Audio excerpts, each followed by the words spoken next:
warahmatullahi wabarakatuh. Perkenalkan, nama saya Lulatul Fuada dengan NIM 254311098. Pada kesempatan kali ini akan menampilkan sebuah video pembelajaran dengan mata kuliah biologi reproduksi dengan materi yaitu imunologi dasar dengan dua cakupan materi besar, pertama tentang interaksi antigen dan antibodi, dan yang kedua yaitu proses inflamasi atau radang.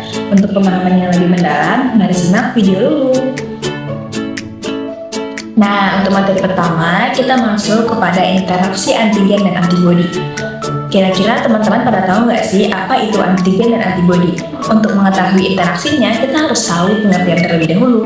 Nah, antigen itu adalah zat-zat asing, bakteri, virus, ataupun bahan kimia yang memicu sistem kekebalan tubuh kita.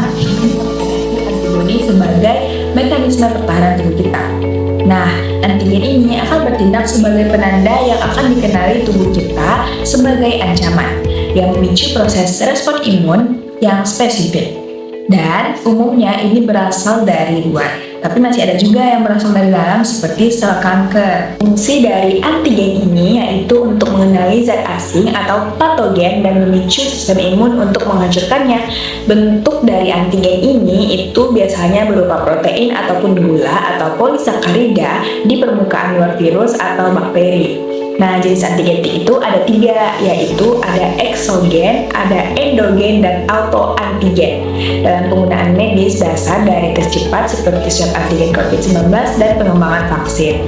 Antigen dan antibodi itu bekerja berpasangan. Antigen adalah kunci yang memicu kunci antibodi untuk terbuka. Jika sistem imun mendeteksi antigen berbahaya, ia akan memicu reaksi perlawanan. Nah, selanjutnya ada antibodi. Antibodi itu adalah protein yang berbentuk huruf Y, protein pelindung yang diproduksi oleh sel B sistem imun yang berfungsi untuk melawan antigen seperti bakteri, virus, ataupun racun.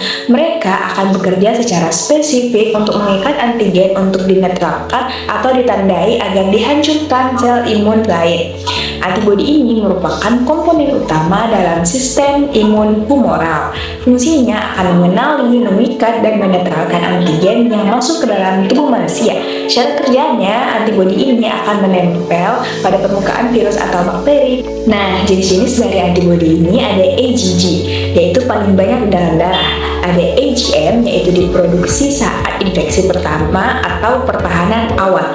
Ada IgA yang ditemukan di lapisan mukosa. Ada IgE, yaitu meningkat saat reaksi alergi. Antibodi dan antigen itu berbeda. Kenapa? Karena antibodi itu adalah zat asing yang merangsang respon imun, sementara antibodi itu adalah protein yang diproduksi sebagai respon terhadap antigen tersebut. Untuk mengetahui interaksi antibodi dan antigen, mari kita simak video ini. Nah, proses interaksi antigen dan antibodi ini untuk melawan kuman pada tubuh manusia itu dimulai ketika virus atau antigen menyerang, maka sel darah putih penyintas yang bernama sel B akan segera bertindak. Sel B akan memproduksi senjatanya, yaitu yang kita kenal sebagai antibodi. Nah, antibodi ini dirancang khusus untuk menargetkan antigen tersebut. Setiap antibodi itu memiliki kunci yang pas yang cocok dengan gembok pada antigen. Nah, proses ini disebut sebagai reaksi antigen-antibodi. Antibodi akan menutup dan melumpuhkan virus, lalu menandainya untuk dimusnahkan dan dilumpuhkan, yang kita kenal sebagai lisis, oleh sel darah putih lain. Nah, materi yang kedua yaitu tentang proses inflamasi atau radang. Di sini dulu menulis yaitu radang pada bisul.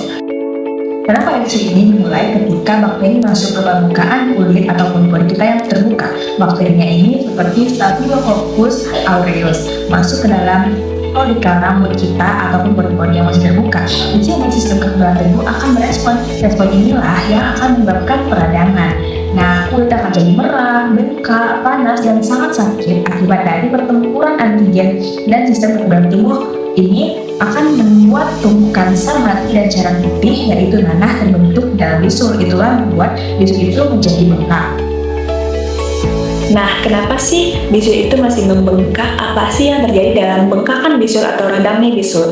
Yaitu karena adanya proses pertahanan tubuh alami kita itu bereaksi. Sel-sel penjaga tubuh kita seperti makrofag ini akan menyerang, mencerna, dan mengusir bakteri penyebab infeksi. Sistem imun kemudian memproduksi antibodi kita, yaitu senjata spesifik yang melumpuhkan dan menghentikan penyebaran dari bakteri ini.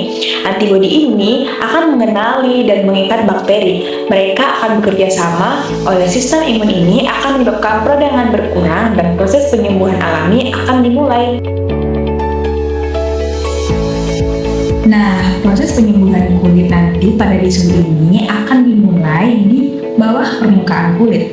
Setelah bisul kempes atau peradangannya berkurang, pembuluh darah itu yang tadinya sempat membesar akan mulai mengempes dan kulit akan mulai berhenti untuk mengeluarkan cairan-cairan seperti nanah.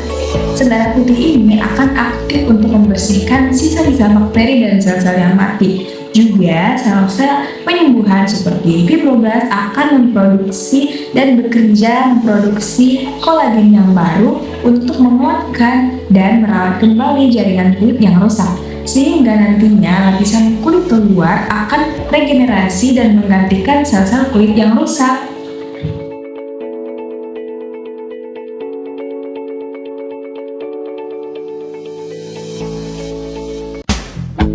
Nah, sekianlah video pembelajaran tentang materi imunologi dasar dengan mata kuliah biologi reproduksi dari saya, Lula Ada. Semoga video ini dapat bermanfaat dan menambah pengetahuan dari teman-teman semua. Serta yang lainnya, saya mohon maaf.